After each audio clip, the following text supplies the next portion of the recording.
ప్రకాశం జిల్లాలో కాకుమాని శ్రీను అనే వ్యక్తి చిట్టీల పేరుతో మోసానికి పాల్పడ్డాడు. మూలగుంటపాడులో చిట్ ఫండ్స్ పేరుతో జనాన్ని నమ్మించి 1.5 కోట్లతో ఉడాయించాడు. గత వారం రోజుల నుంచి దుకాణానికి తాళం వేసి ఉండడంతో శ్రీనుకు ఫోన్ చేశారు. ఫోన్ స్విచ్ ఆఫ్ రావడంతో బాధితులు మోసపోయామని గ్రహించి పోలీసులకు ఫిర్యాదు చేశారు.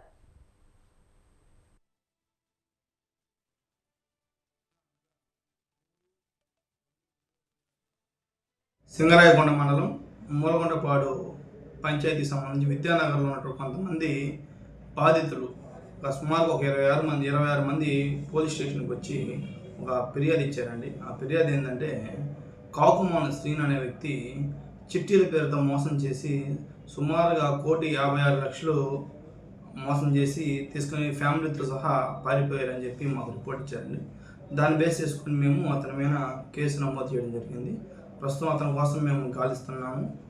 విచారణ జరుగుతూ ఉన్నది. తదుపరి దర్యాప్తులో నిజాలు